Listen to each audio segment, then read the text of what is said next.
Professor Juan, the preeminent expert on Iraq in the United States of America, professor at Michigan and a prominent blogger as well. Professor Cole, how are you? Just fine, thank you. Great to have you here. Every once in a while I need a refresher on education on what's happening in Iraq, and you're the perfect guy to help us out with that.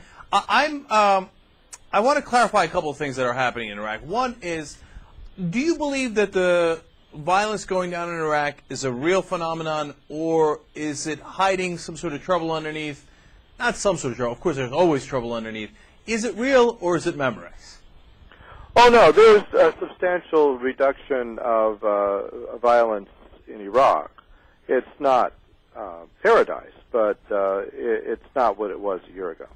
All right. I suspected that that's the case. I mean, you can see it with your own eyes in the reporting that we're getting from Iraq. There seems to be considerably less violence. So that brings us to issue number 2, which is it affecting real change and real progress, or is this kind of a lull, a calm before the storm, and they're waiting to see what the new power dynamic is going to be if and when the United States leaves, and then new trouble is going to come ahead? Or are they making real progress towards stabilizing this government?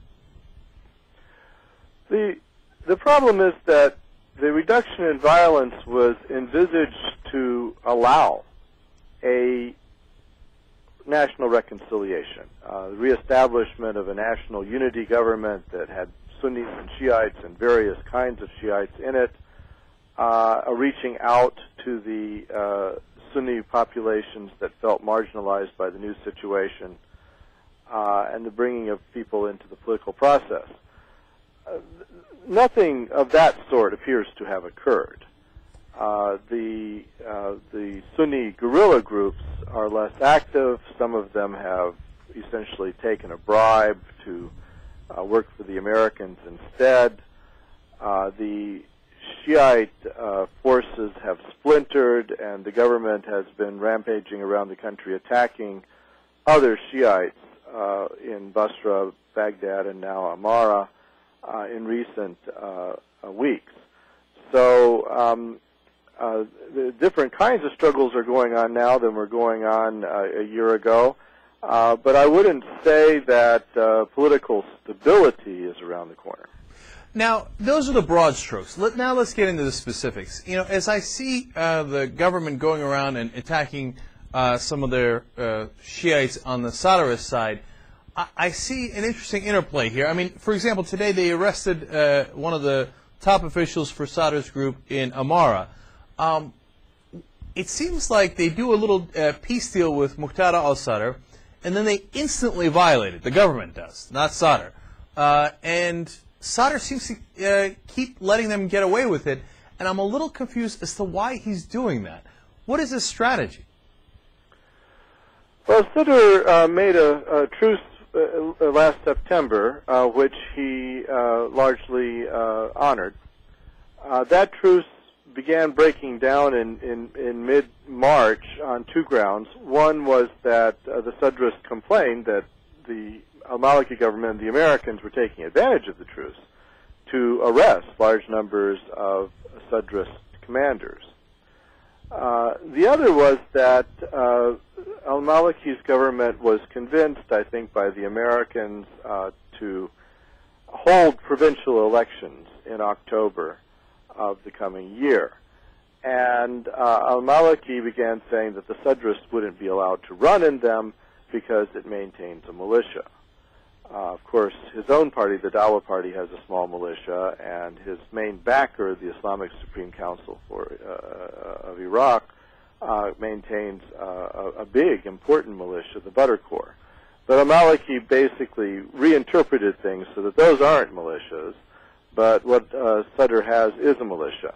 So he's threatening not to let the Sadrists participate in the provincial elections, which they could well do well in the south because they have this militia. And so Sadr is responding by asking his militia to stand down in the meantime. We're talking to Professor Juan Cole from Michigan. He's, of course, the author of the blog juancole.com, too, where you can get this on a daily basis. But, Professor Cole, here's the thing. I understand all that. what I'm trying to get a grasp of is the chess match here. Sadr seemed to have the advantage in the streets, and if they took it to the streets and there was actual violence, it seemed that Sadr would have won. But he seems to have flushed away his advantage there. Seems to be, in Amara, they're even giving away their weapons. And then they're getting arrested left and right. Every time there's a truce, the government arrests more of his people and seems to be literally pushing him around. And Sadr's letting him do it. I just don't see why he's doing that. Oh, well, he doesn't have any choice. The Mahdi army couldn't take on the full might of the U.S. government by itself. And the U.S. government is supporting al-Maliki in these crackdowns. So, you ask why are they letting them do this? The Washington Post reported that in late March and through April, the United States fired 200 missiles into Sadr City.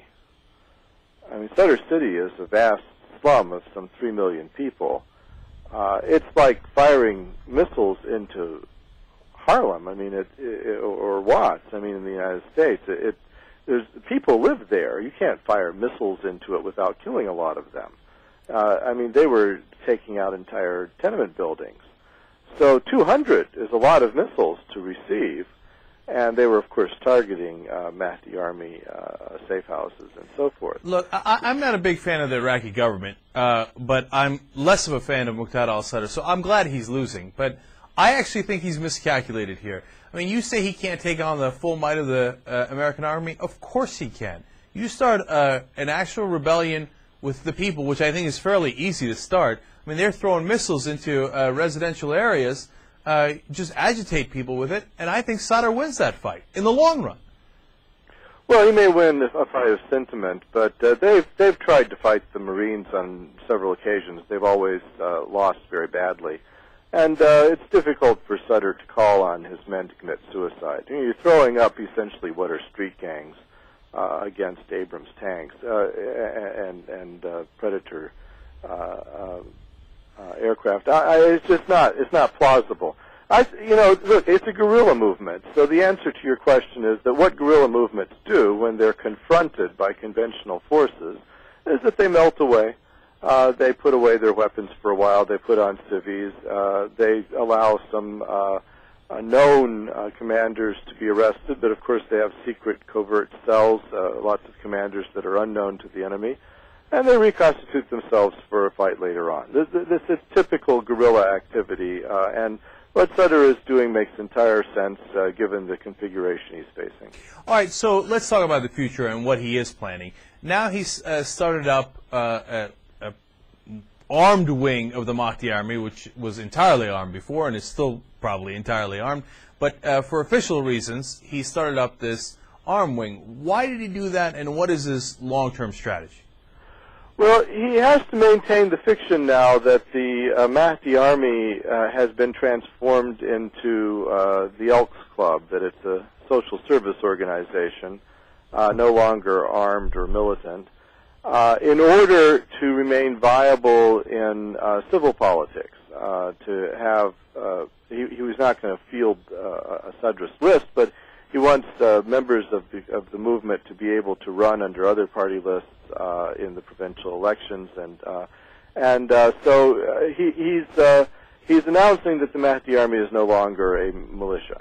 But he sees a transition here with the presidential election of the United States. And wants to keep the pressure on the U.S. and Britain to withdraw their troops from Iraq, and so he's formed what is essentially a special operations unit that with the specific charge of attacking U.S. and British troops. And are they? I mean, are they? And is it possible that they were behind the recent bombing where 51, actually over 60 died now? In Baghdad. Who did that bombing, if you have any idea? Well, it was in a largely Shiite neighborhood, so I don't think the Sadrists did it. And I think we have to be very careful. The main charge that a rogue Shiite group was behind the bombing came from Pentagon spokesmen, and I frankly don't any longer believe them off the bat. I mean, they may sometimes speak the truth, but I would want it corroborated from some other source. And in this case, what makes most sense to me is that it was Sunni guerrillas who blew up a Shiite neighborhood. Professor Cole, there was that comical press conference where the U.S. Commanders were going to come out and prove that the missiles that were landing in the green zone, et cetera, were from Iran, and then they realized at the last second they weren't. Have we ever been presented with any evidence that the weapons being used against the U.S. troops are actually from Iran? No, we don't have good evidence of weapons from Iran, although even if you did have evidence of weapons from Iran, all it would prove is that there's a lively black market in weapons in Iran, which we all know.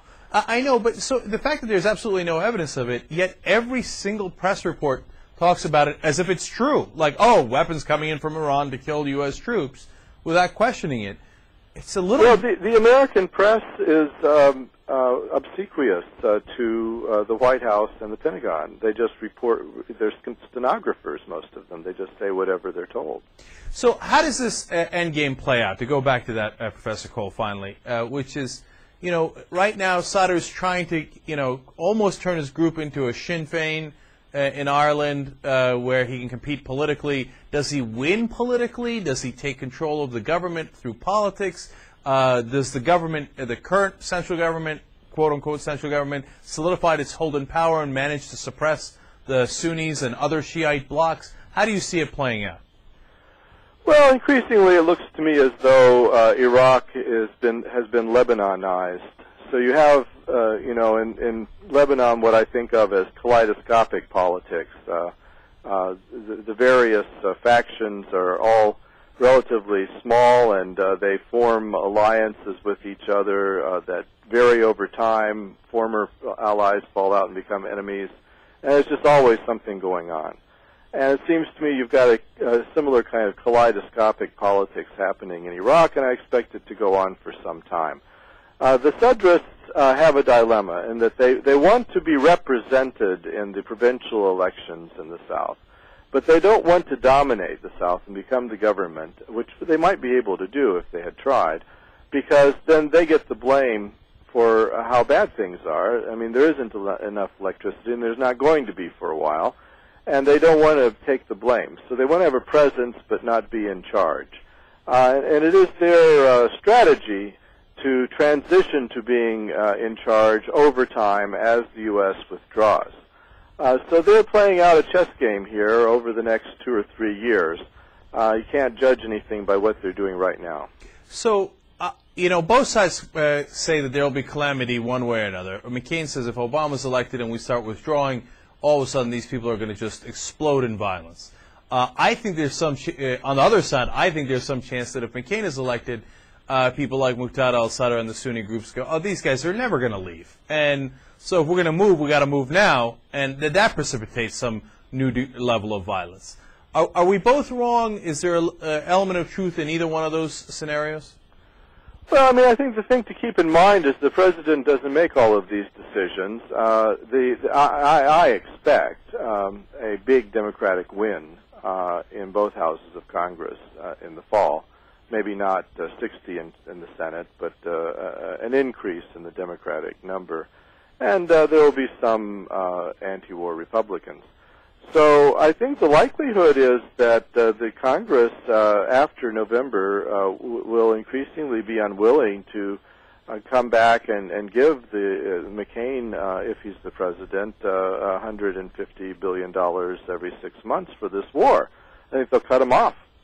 So it seems to me like over the next few years, the U.S. is getting out of Iraq, and therefore the U.S. should be making the best arrangements it can in Iraq for handing over power and military security duties, because I'd be very surprised if we still have a substantial force there in 4 or 5 years. And when we do hand over Iraq, you don't foresee the kind of chaos at Armageddon that McCain and the Republicans are predicting? Well, it's path dependent. I mean, it could happen, but it depends on how wisely we handle the withdrawal. If we have these provincial elections, if there's legitimacy, if al-Maliki can bring the Sunnis back in, maybe that kind of thing could be avoided. There's nothing written in stone about it. I mean, it's not, the United States is not the only, the U.S. military is not the only force for stability in Iraq. And in fact, we're a relatively small force even now. We're going to get smaller, and our ability to intervene effectively to keep the peace will decline over time, inevitably. So I just think that instead of making it an either-or, 0 or 1 are the only two possibilities, the better thing policy-wise would be for McCain to think about what if. Mm-hmm. All right, fine. I can't do it. I got to ask you one last question. I know I'm pushing the envelope in terms of the time that we have here, but Professor Cole, do you get a sense that Maliki is going to be able to solidify his hold on power here and be able to effectively suppress the Sunnis and the other Shiites? I mean, do you think? Because that's what it looks like right now, and I'm frankly a little surprised by that. I thought that there would be more of a rise up against Maliki, but he seems to be able to contain them for the moment being, and almost developing into a strong man that might be able to keep Iraq together. Well, he's not acting like someone who keeps the place together. He is trying to impose himself on it, but he's not making compromises politically. He's using brute military force. There is a limit to the effectiveness of such force. And his military does seem to have had some success against these guerrilla groups that are willing to melt away when directly confronted. He seems to have some armor now, which he didn't have before. But the problem here is ultimately he's going to have to make political deals with the great political families of places like Mosul and Samarra and Basra, and that we haven't so much evidence for yet. I mean, he may be turning himself from a conspirator into more of a strongman, but turning himself into a prime minister is so far beyond him. Yeah, well, that I don't doubt at all. All right, Professor Juan Cole from juancole.com, also, of course, from Michigan. University of Michigan. Thank you so much for joining us on the Young Turks. Always an education. Thank you.